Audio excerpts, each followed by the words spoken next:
Le monde n'aime pas les héros. Voilà pourquoi dans la plupart des nations, on tue les héros. Le monde n'aime pas les champions. Le monde n'aime pas les hommes qui fonctionnent contre-courant. Le monde voudrait que lorsque tu as tes batailles qui ont fait même 3 ans, que ta tête soit baissée. Le monde voudrait à ce que lorsque tu cherches quelque chose que tu n'arrives pas à avoir et que tu es un peu plus bas, que ta tête soit baissée. Le monde voudrait à ce que quand tu manques quelque chose et que les autres en ont, mais toi tu es le seul qui manque, que tu sois en train de pleurer tous les jours et que ta tête soit baissée.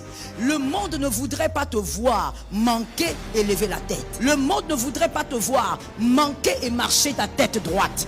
Le monde ne voudrait pas te voir manquer d'enfants et sourire. Le monde ne voudrait pas te voir manquer de travail et sourire. Le monde voudrait que tu fonctionnes à son rythme. Tu ne peux pas fonctionner à son rythme. Tu es dans ce monde, mais tu n'es pas de ce monde. Lorsque ça ne va pas, lève la tête. Lorsque ça ne marche pas, lève la tête. Lorsqu'on attend que tu pleures, lève la tête. Lorsqu'on attend que tu sois humilié, lève la tête. Lorsqu'on attend que tu aies le manteau de l'humiliation, lève la tête. Pourquoi tu marches la tête baissée? On te regarde, on dit monsieur, toi tu es marié, tu n'as pas encore de travail et tu es là, c'est toi qui frimes tout le soir avec ta femme. Oui, mon frère, frime encore. Là tu frimes le soir, maintenant frime aussi le matin. Le monde est mauvais. Voilà pourquoi Jésus est bon. Il a dit, vous êtes ici dans le monde, mais vous n'êtes pas d'ici. En d'autres termes, vous habitez dans une famille, mais vous n'avez pas le caractère des membres de cette famille. Je répète ça pour quelqu'un qui dormait. Tu es dans une famille, mais tu n'as pas les caractères des fils de cette famille-là. Tu es dans le monde, oui, réussis dans le monde. Fais des exploits, des prouesses, mais tu n'as pas le caractère des fils du monde.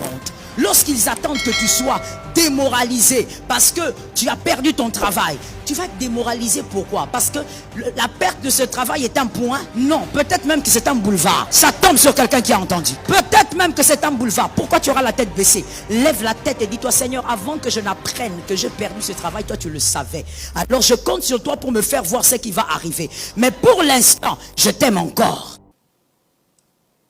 Les grandes batailles réclament l'amour. Quel type de bataille tu as? Quel type de défi tu as? Elles sont grandes? Elles ont fait combien d'années? Elles ont duré? C'est un signe. Tu es celui qui doit creuser en amour. Que ton amour grandisse. Écoute, au lieu de dire à Dieu, Seigneur, regarde comment on me critique, dis-toi plutôt, moi je dois relever le défi. Dis-toi que tu dois relever le défi.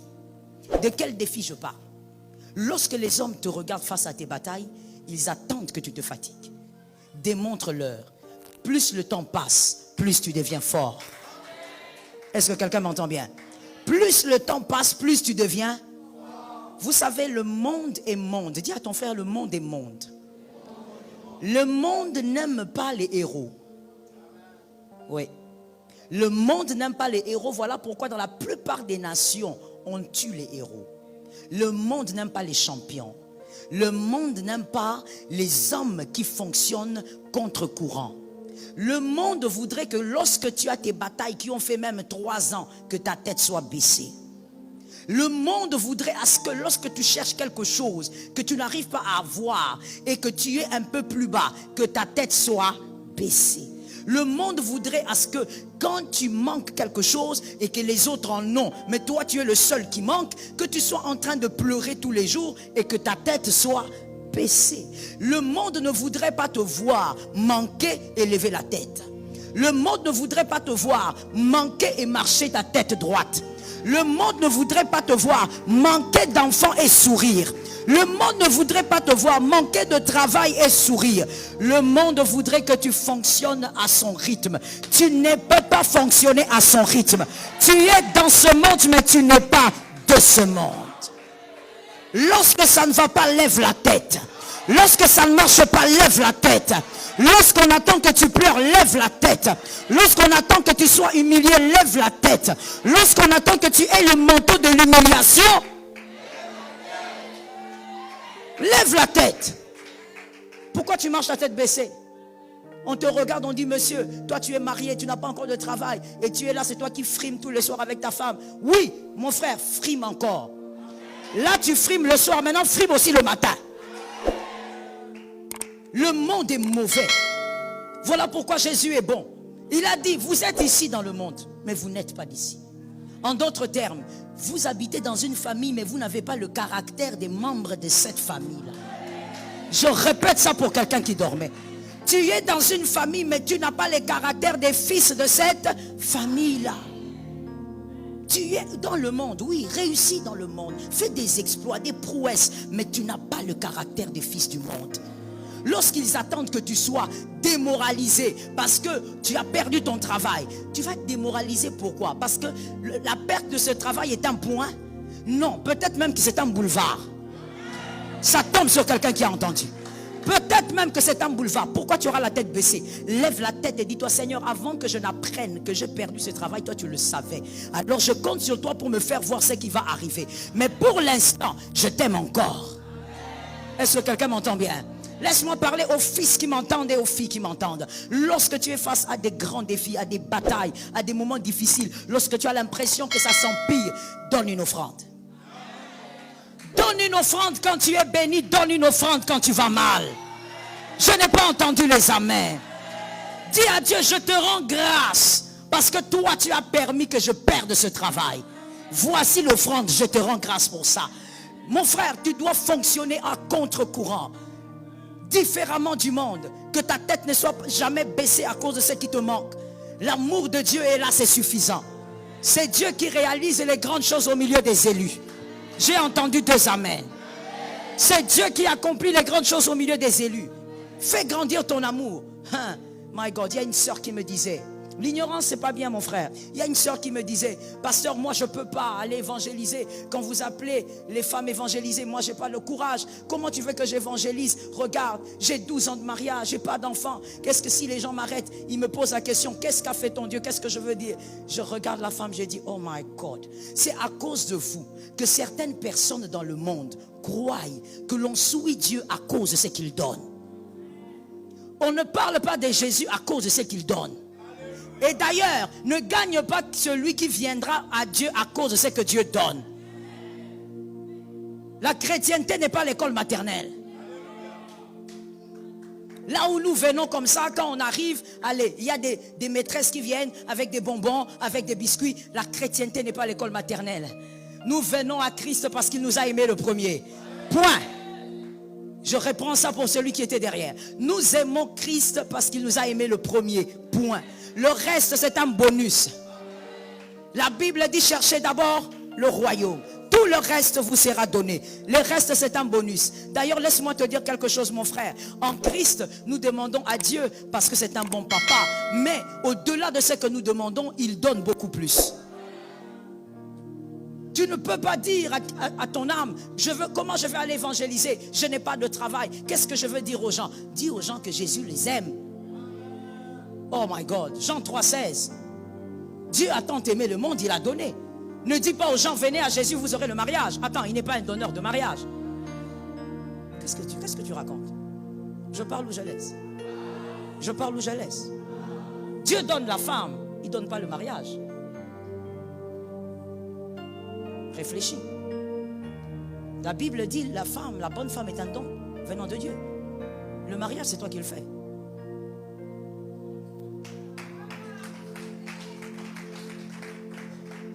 Pourquoi tu crois que c'est un donneur de mariage? Non, il n'est pas un donneur de mariage. Non. Il a fait de l'homme et de la femme des dieux. Ce sont les hommes qui procréent les enfants. Est-ce que quelqu'un m'entend? Ce sont les hommes qui procréent. Évidemment, la faveur de Dieu est là. Mais ce sont les hommes qui procréent.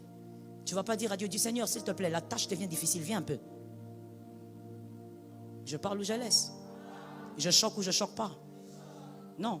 Là, je parle au monsieur parce que c'est vous. C'est vous.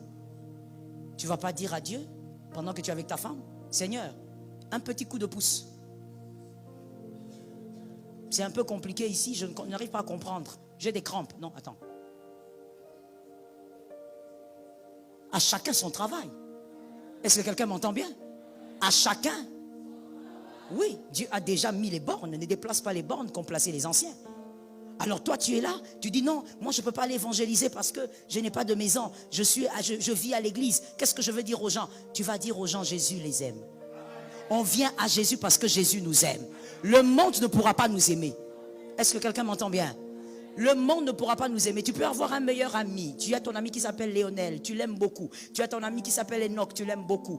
Et vous êtes au travail, des collègues, des services. Le jour où une promotion viendra, qui doit prendre l'un de vous deux? Tu as compris.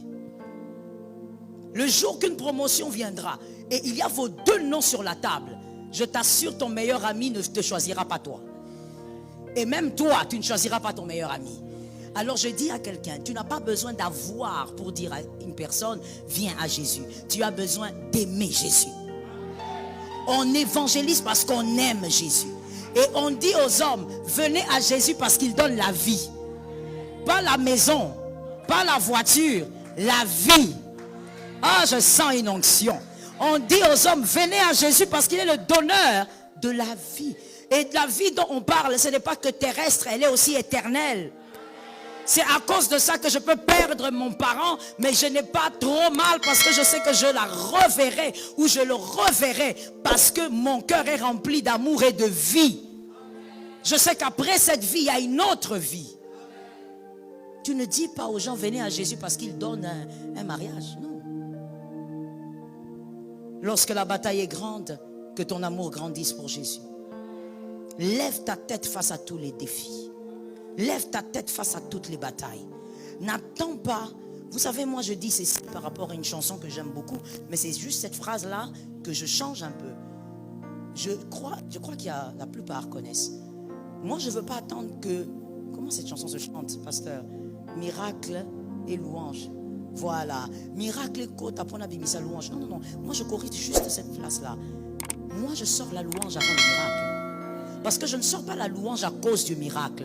Je sors la louange à cause de celui qui est devant moi. Je ne sors pas la louange à cause du miracle. C'est à cause de Dieu que je sors la louange. Que ton amour pour Dieu grandisse. Nous sommes en octobre, c'est la fin déjà du mois. L'année est en train de se terminer. Est-ce que ton amour a basculé? Est-ce que ton amour a changé, a évolué? Ton amour pour Dieu, est-ce que ça grandit? Ou même tu as perdu une portion d'amour parce qu'il y a des choses que tu voulais voir que tu n'as pas vues. Est-ce que ton amour a grandi? Ou tout ce qui a grandi chez toi, ce sont les amis toxiques, les relations toxiques? Qu'est-ce qui a grandi chez toi? Est-ce que cet amour a grandi? Qui est-ce qu'on aime vraiment? Et ça, vous avez la réponse. J'entends beaucoup de gens le dire. Qui est-ce qu'on aime vraiment comme ami? Celui qui vous soutient dans les moments difficiles ou celui qui n'est là que dans la joie? Même vous le savez. L'ami que vous allez aimer, c'est celui qui reste avec vous dans les moments difficiles. Pendant les grands défis de ta vie, l'amour de Dieu, tu as mis ça où? L'amour pour Dieu, tu as mis ça où? Est-ce qu'il y a eu évolution? Est-ce que tu entends le Saint-Esprit mieux qu'avant? Cette année, est-ce que l'écoute s'est ouverte? Parce que l'intimité avec Jésus fait grandir l'écoute. Tu vas écouter le Saint-Esprit différemment et tu vas même l'écouter partout.